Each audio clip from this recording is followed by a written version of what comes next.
Hi, this interview is with Jeff from BW Terrain and Forge, and Jeff very kindly sat down with me on Easter Sunday and we had a discussion about creating Games Workshop IPs, stuff like that. So during the editing I cut out a lot of my rambling so you don't have to sit through it like Jeff did, and I broke it up into the various topics we were discussing. Jeff's very articulate, and there was a really good insight. So go check out his website, BW Terrain and Forge. Link is in the description, and I learned a lot from this interview, so enjoy. Lovely. Hey, Jeff, you can hear me all right? Yeah, I can hear you, sir. How about on my end? Yep, hearing you good. Okay, great. So how you doing today? Doing good. Happy Easter. Happy Easter. Happy Sunday.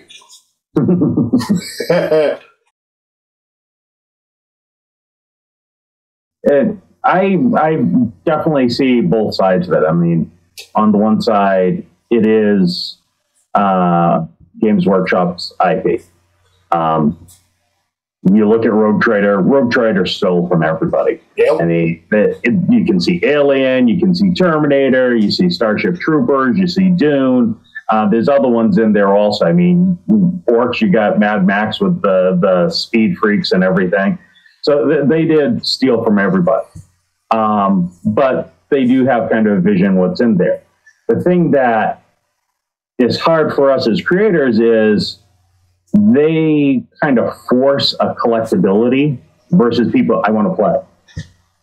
They force things of, I mean, there's a catalog going back to the late 80s, and they have a lot of different designs. Some stuff gets reused. Obviously, the old world stuff that just came out is obviously 20 years old, and they're re-releasing it. Mm-hmm. They've done that with other things also. They had the Battle of McCrag box that came back out, which is, on the one side, they go, you got to use the latest figures. And then the other side, here's some really old stuff. And on the other side, and the kind of the area I come from is there's a lot of people that want to do something custom. They don't want Ultramarines. They don't want the Smurfs. They want to have something that's unique to them. Whether it's, I have one guy that wanted the coat of arms for Finland. He wanted to make an army based off of that. Or, like a lot of my parts are Space Marine Samurais. It's something that Games Workshop doesn't do at all.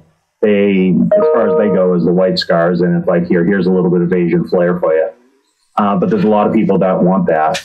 I mean, I always liken it to, in my mind, it's like Apple have a walled garden. I'm in IT, so it's kind of like, that's my... Yep. But they don't... Same here. Yeah, but they don't stop people making phone cases.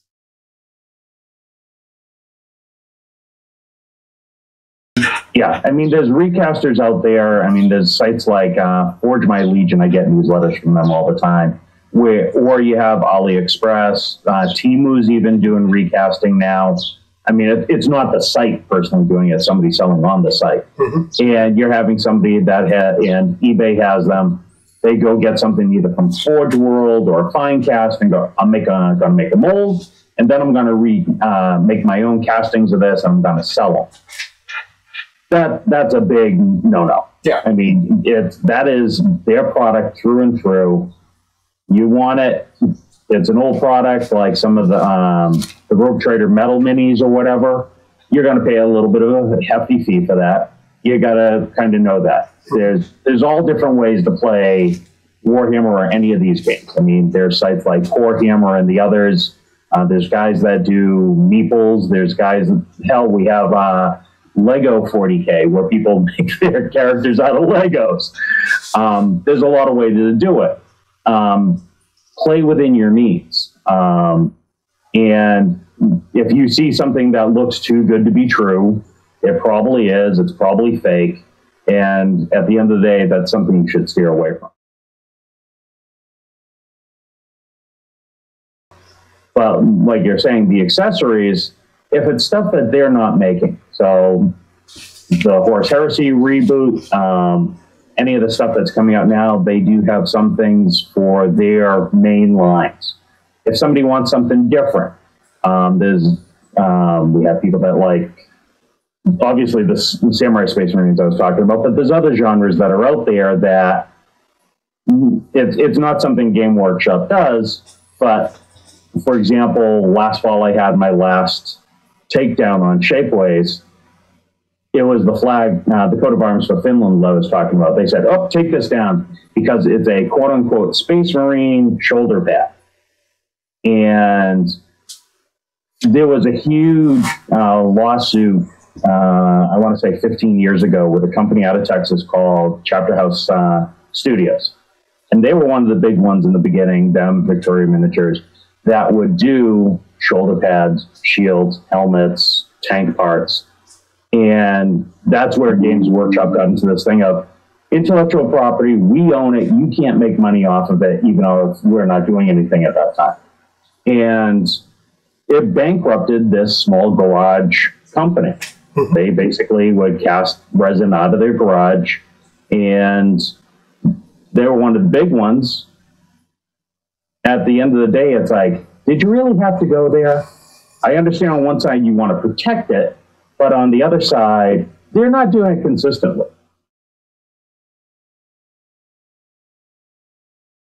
What I've seen, and I've seen this in the past with other companies, Disney does this, Star Wars did this, they'll hire people to be their agents and say, go look on the web, go find something you think might be a problem, and we'll take them down. And it's because there's so much out there. Like I said, there's thousands of designers out there. It's just a thing of numbers of, okay, how many can they take down at a given time? And we'll make them examples. But they're really not. I mean, some of these guys are loud. You'll see on Reddit, Odo Customizer, I think is the name of the company. He would take parts from the 3D platforms, Thingiverse or Cults, or that were free. And he made software that you could basically plug it all together and make a full mini, and then you just send that to your printer. You don't have to make the parts and assemble them afterwards. And they basically came down on him hard. And he's like, okay, I'm closing shop. I'll figure something else out. There's some of us like myself that I'll kind of look at what it is they're taking down and figure out, is it a hill I want to die on? And some of the things I've said, nope, these are mine. These are my design. They don't look like yours. Have a nice day. And a lot of times they'll go, okay, and they won't even say anything back. Well, from my perspective, I'm not a lawyer or anything, but how can you copyright what is essentially a quarter sphere? That's the basic shape of a shoulder pad. How can you copyright that shape and then say that's ours? And if you have that with a design on it, that's ours. How is that? I don't see how they can justify. Yeah, that was the original part of the case with Chapter House. Is they were going to take down anybody that was doing this. They were going to go after Puppets or Chromelic or Victoria, as well as Chapter Studio. Chapter Studio was the kind of the first, and they went after them hard. And the court did say, you can't go in and say, I'm going to take down anybody that makes a shoulder pad that fits my miniature. Okay, fine. I want this kind of rimmed, kind of quarter egg shape that we do. No, you can't do that.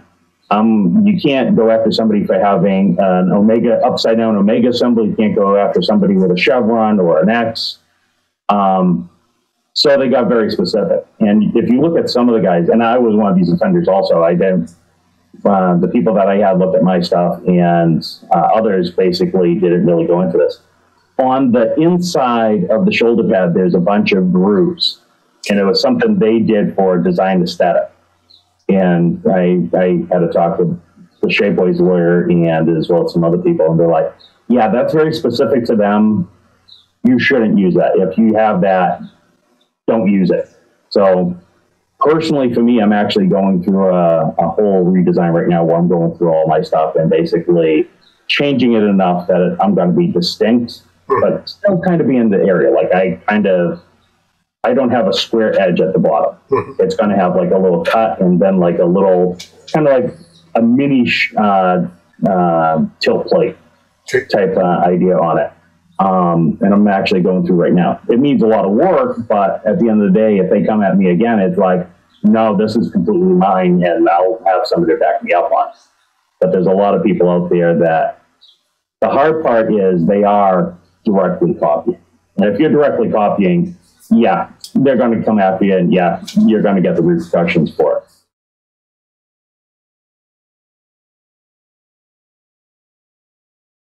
But for the guys out there, there's some guys that have done some great work. Grey Tide just did a whole series for Templar, Dark Angels, and Space Wolves. They have their own names for them, and they're completely unique. And they give you some great stuff that you can put on yours. And there's a few of us that are kind of at that mid-tier level that we're just scrapping what we can and making it available to the community, obviously for a price. But I think we're trying to cater for people that don't want the out-of-the-box look and feel. Yeah. One of the guys I watched, Varian, he does a lot of unique painting. He just did the new Terminators for Dark Angels. And he's like, he really wanted the look of the artwork, which was these grim, ornate guys trudging across a dirty field. And you really can't do that out of the box. You have they really are just kind of, okay, they're generic. And I understand they want to design stuff that, I don't want Dark Angels, I want this to be Black Templar. I don't want it to be Black Templar, I want it to be White Scars. Whatever you want it to be, with some decals and some different paint, you can kind of make it look different. But for those people that want to have something look different, you should be able to have the option. Well, I mean, don't you find that's kind of that's a push-pull? And so if you've got a company that is very profit-oriented, and but they're also really a company that produces from creatives for creatives, that the pendulum can swing a little too far one way or the other. That means if you just let the lunatics run the asylum, let the creatives make whatever they want, it's usually not profitable. But on the other side, if you just looking at profit, you kind of cramp in the creativity. Does that make sense? Definitely. Yeah, and that's a hard line to run too, I think, maybe. And the way they build stuff now, everybody kind of can see they prototype with 3D printing themselves, and then they hand it off to a machine to make the machine screws for the model kits. And you'll see the same elements used over and over and over in different areas. Whether it's different iconography or other things that you see, oh, this is being reused, or this head is being reused, or this kind of part of the chest is being reused. And they are trying to streamline it. And even with monopose, I mean, they understand you don't want 10 of the exact same guy. So we're going to kind of give you some variations, but it's really the same guy with slight variations on. So, and I think what they're doing is they're squeezing as much blood from the rocket, from the creative, to make money. Well, and I mean, yeah, and the other thing I noticed is, and I'm maybe because I'm fresh in my head, I've just read the Talking Miniatures books from like the old days of all the old guys doing it. And, I think, I don't know who the creators are because they don't credit them anymore. Seems to me. No. Yeah, no, they wanted everything to be this kind of sanitized, industrial, commercial entity.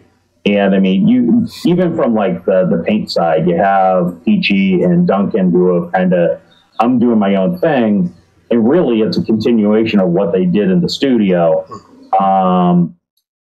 I can't think of their names. The brothers that basically they used to do the old Warhammer minis. Now they do their twins.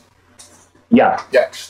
Now they do their own, and they do everything. They do Zulu to Napoleonic to whatever. But I mean, you look at the artwork, it's the same. There's other guys that do the same thing that used to work on the D&D side that they've kind of gone and done their own things. And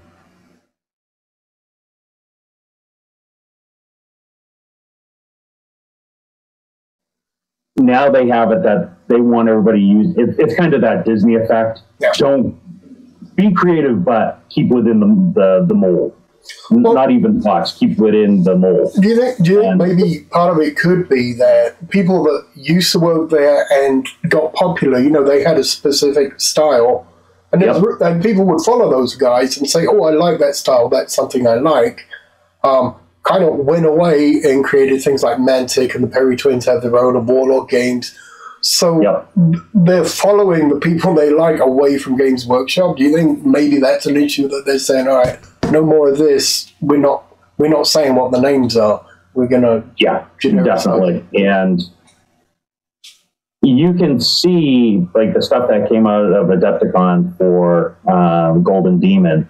The guys that won went very custom, and they're very distinct. And it's funny that their heavy metal studio and the Adepticon guys are celebrating people still doing creative stuff.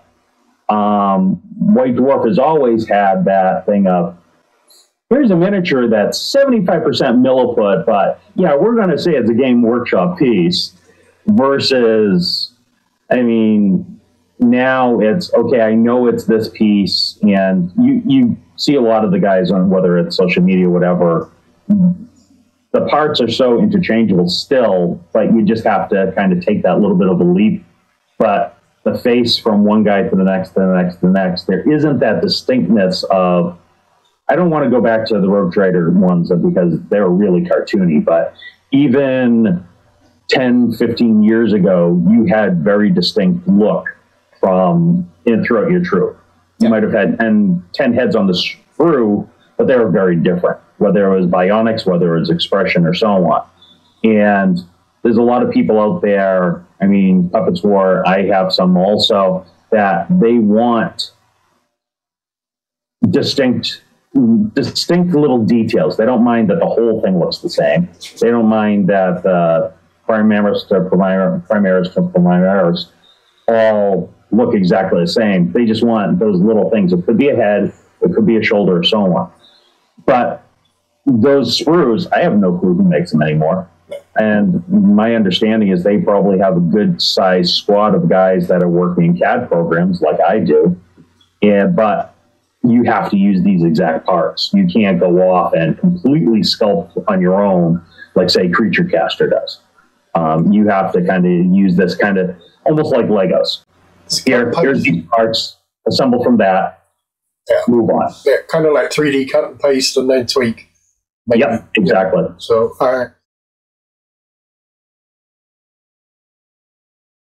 this sounds horrible, but you're eating the crumbs from the table. You're not stealing the food from the table. If you know, that makes. I don't know. I don't know how to make that sound nicer for the small guys. But I am one of the small guys, so I'm allowed to say it, I guess. I had this interesting discussion with other guys on Shapeways, and I've talked about your product disappears, and I go, well, you have the issues with the takedowns. Like, oh, takedowns aren't the same as something getting accidentally deleted or whatever. And they said, well, it is because, and explain the situation of how GW does takedowns. And they come from the side of like, you should have a licensing agreement. That way they know what you're doing and you're within the lines. That's like, first of all, they don't do that. They do it on the software side. So you get these mobile games and the PC games and whatnot. The Space Marine game that came out, they do that. They license stuff, and different type companies make different games.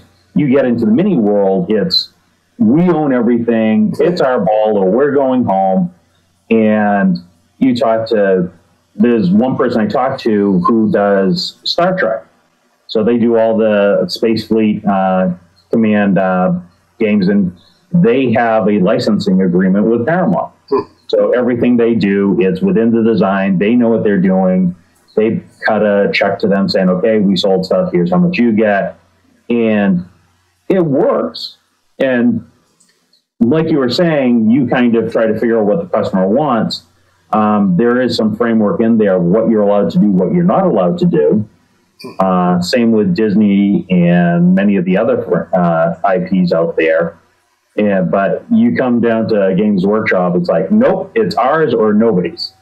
That seems such a shame to me because companies like Games Workshop are very risk averse. So if they would say, look, we just get a percentage, you can do it, sign there, we get X percent.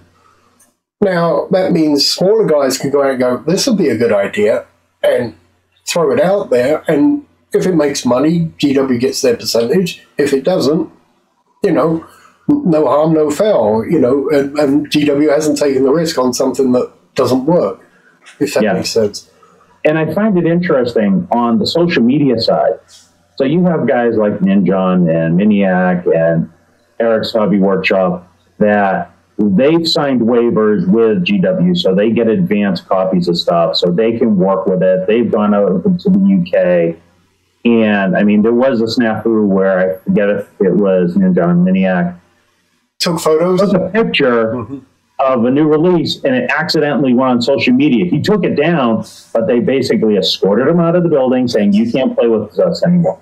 But to some degree, and even Adepticon, they had like the night before they did the reveals, they had creators, the signed creators that basically could go meet and greet, get previews of everything, take pictures of everything before everybody else. And so they do it in some aspects. So Video Game Arena, they do this. Social media, they do this. But the tournament, and really, I mean, once it comes down to the main thing thereafter is they want to go after the people that play in the tournaments, that it's blessed and canon and this is our stuff. And they will just nuke every other avenue of the tabletop gaming world outside of that, which I find funny is it's not that big. And so they're basically doing this policy to go after just the people that go to, say, official tournaments in Adepticon or Warhammer Fest. And really, even in the stores, you go to a Warhammer store, you go talk to the manager, and say, can I have blah, blah, blah shoulder pads on my Space Marine that I bought from Puppet War? And they're like, sure. Or they'll say, nope, not in my store. And it's from person to person that they do that. So it's funny that in some areas they go scorched earth, other areas it's a little, and then there's other areas that they are completely cooperative.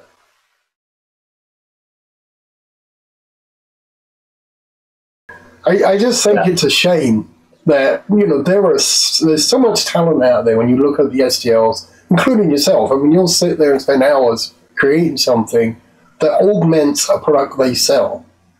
And then getting, your legs cut out from under you. Or if you're trying to play the game, no, you can't play with those and you can't use those. And, it's all kind of barriers, So I think the sad part is, along with price and availability that they're doing now, I mean, how many new Warhammer gamers are slowly, is it slowly just going to die out? The amount of people playing one-page rules instead? I mean, you've had this game since the late 80s. So Rogue Trader came out about 87, and they always tout that it's the #1 tabletop game out there, mostly because a lot of the companies come and go. I mean, it's like, okay, which Vietnam game is out there now? Which Egyptian game is out there now? And they kind of go towards that. Or, like you said, one-page rules. I found it interesting. One-page rules had a whole section of Adepticon. Now, I know Adepticon is not owned by GW. It's a volunteer group out in the Chicago area. And they work very hard with the community to build that out. But they had, GW had pretty much a good stranglehold on what was allowed there or what wasn't. I mean, Crystal Brush got kind of chucked out. Yes, there were some issues where people were entering stuff that they completely made custom themselves.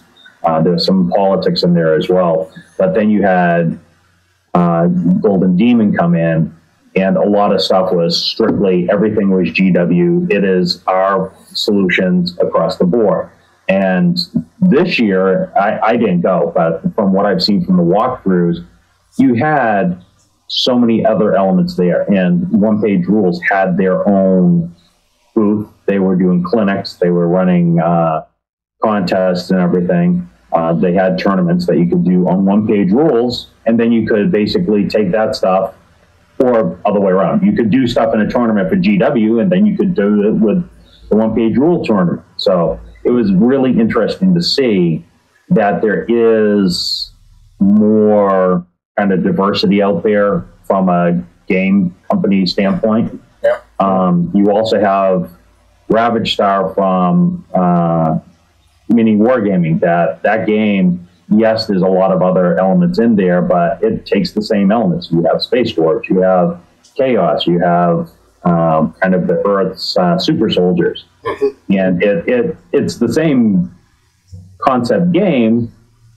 It's almost like I've been in this for a while. I grew up in hobby and craft shop back in the 80s here in the Boston area. And you had Avalon Hill. Avalon Hill was the publisher for everybody. Napoleonic, Greek, Roman, whatever you could think of. Squad leader. Yeah. Oh, yeah. And you had all these different genres that they would publish. And even the same thing with TSR, the precursor to Wizards of the Coast. TSR had Blue Kill. They had Marvel superheroes. They had Gamma World. Mm-hmm. Mm-hmm. They had all these genres, and it's interesting that if GW has it, it's theirs or nothing. Yeah. And they where One Page Rule came from. One, we want to simplify this huge tome that you have to carry around to play your army. To oh, you can have the Simpsons fight against the Ultramarines. Yep. I mean, it's all this fun. And there was a game that came out at Adepticon called Don't Look Back, and it's the same open box kind of idea as One Page Rules, that somebody made a game of the Golden Girls versus a zombie apocalypse. And it's like, it comes down to, yeah, people might not be creative enough to make models and things, but their minds are creative. And that's where this whole thing came from. You know, like I said, you looked at the old White Dwarf. I mean, you had the men's deodorant tank. I mean, everybody knows that's in the hobby. They advocated using plastic card or styrene sheet and even cardboard to make your stuff. Yeah. Every orc playing dad cannibalized their little kids' toy collection to make the next army equipment. I think it was 4th edition that actually had the cardboard stand-ups come with the box as well, the wyvern and stuff. So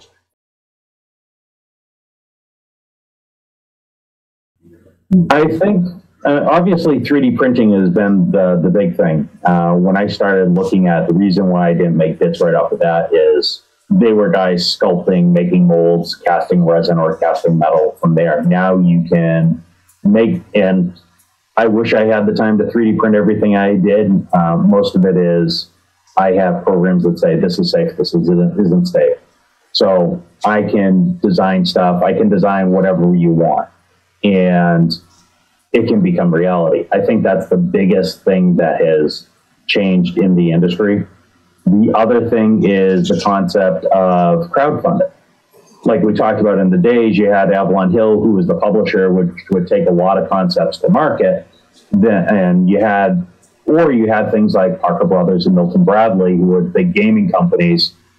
They made either traditional or they kind of coordinated with other people.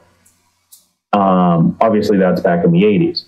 Over the last 10 years, I want to say Kickstarting or GameFound or those have let the market have even more control over what comes out.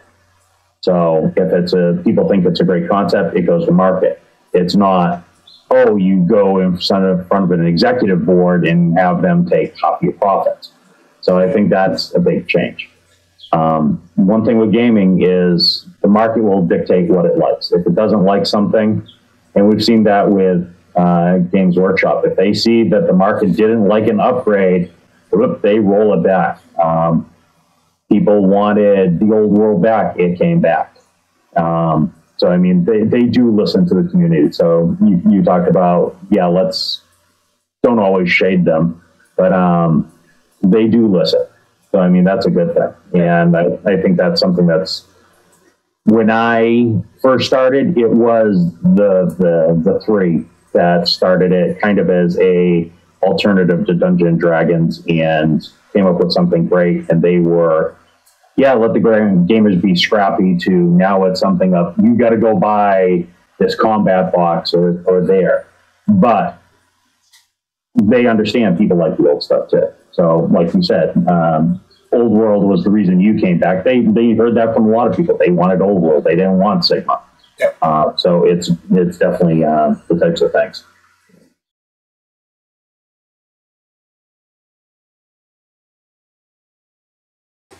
Well, when we were talking before, one of the things you were asking was, what is stronger out there? Sales of plastic parts or sales of STLs? And for me, I just recently started offering STLs, but I still get a lot of people that they don't want to get into printing and things. It still seems a little complicated for people. It's come a long way, but there's still a lot of drive for plastic. And you also look at platforms like Etsy, where people are licensing STLs and then they print them on their own and they make enough of a business on that. Spiky Bits, I know he does a lot of that, where he does custom 3D. You can basically get all the things from all these different vendors and he will print them for you and ship them out to you, versus getting an Anycubic or getting Elegoo or whatever flavor you want to try to pursue. And so right now, I think there's still a lot of desire of people just wanting the plastic versus STLs. It's, as it proceeds and gets easier, I think it'll get stronger, that people will just, I'm going to buy and get the parts digitally, I'll print them out and I'll go start playing. And that it happens now, but I think it'll get stronger as time goes on. That's on that front. The only thing that worries me about, the people that do the STLs, the smaller companies, is it'd be nice if there was a better digital rights management system in place, because one thing I have seen, if you go on Etsy, people are saying, oh, I got 50,000 STLs. You know they've stolen them from somewhere, and they sell the STLs on. So to me, that's, people like yourself, you'd be like, well, I could sell the STLs, but they're probably going to get stolen at some point, so I'd rather not, and then just continue to do the parts. I guess that's my concern. And, I mean, they have talked about having a digital version that you encrypt, that if you don't have a key, you can't print it. Yeah. But on the opposite side of that is, you get into the guys that are the recasters, that they do go buy it and then they'll print it on illegally on there. And that's always been there. I mean, even when it was white metal, people would basically make their own molds, and then they would just be making molten lead and printing, casting stuff and going from there. So there's always going to be that level. I definitely agree with you. There's always the groups on, say, like Reddit, that they'll be there for one day and they'll have these mega downloads of stuff that you can get. And some of them are from known names, like big names on 3D Cults, or it just might be a bunch of crap that's still on Thingiverse that probably was made when you had filament printers that had 1 micron layers that looked like a pile of spaghetti. Yep. So... yeah, I mean, we used to use a line, I don't know, it's like, keep the honest people honest. If you make it too much of it. And then I guess that's what killed Napster. And I did a video on that, but when the recording companies finally figured out DRM and how to sell things at a reasonable price, people stopped using Napster, because you also got viruses and crap versions of everything. So it's better, it was easy to just go out and spend $1 on a couple of songs that you wanted than it was, risking it and having to download 10 of them to get one decent one. Yeah, and you've definitely seen this with like some of the Kickstarters, is they'll make everything digital. You get the manual digitally, then they'll do all the sculpts and you can go print them out, which For that market, I think that works great. And then if people don't want it, okay, we have the printed version as well. You can even get it mailed to you. And people keep on looking at Games Workshop saying, well, you're doing Warhammer Plus. Why don't you make stuff available on a regular basis? And a lot of these guys that do Patreon, a lot of these guys that have Patreons, they'll basically say, here's the stuff for this month. Well, if you weren't there for that month, sorry, you got to go buy it now. And I think that's an interesting business model that I would like to see. I would like to see things.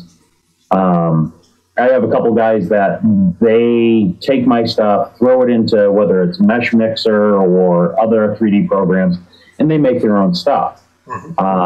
And I'm playing with the idea of, okay, I'll license to them, and then they can sell their miniatures. They just have a byline that says this was made with parts from so-and-so. And at the end of the day, I'm still all for that. If you want to make something with my stuff and then sell it to the masses, you had an idea that I didn't, and I think that's all well and good.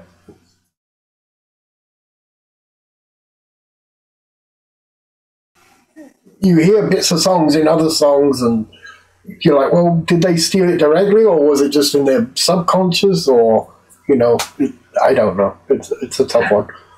That's like I saw a video once, it said, here are all the actors that played Superman, and it had all the U.S. stuff, so all the way back to the black and white serials, Christopher Reeves, all the guys that have done the latest ones.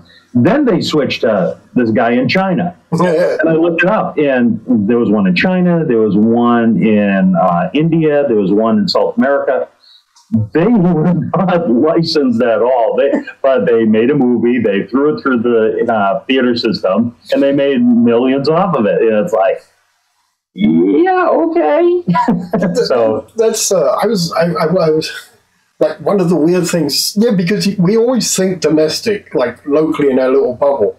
And I was watching, the thing that breaks me out of that every now and then is, I was watching, there's a show called QI, and they, in Korea, the film The Sound of Music was so popular that one of the theater owners cut all the musical stuff out so he could show it an extra couple of times a day, and he made more money cutting the music out of The Sound of Music than leaving it in. It's like, you got to think outside the bubble sometimes, I guess.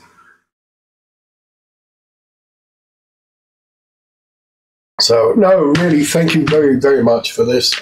It's been an insight. So, yeah, and I've learned things, which is always a hard thing, but a good thing. So, yeah, very good discussion. I thank you for your time as well, and I look forward to seeing the video. All right, anyway, thank you. You enjoy the rest of your Sunday. Have a great day. You too. Bye. Bye. Like and subscribe, or the Inquisition will come pay you a little visit.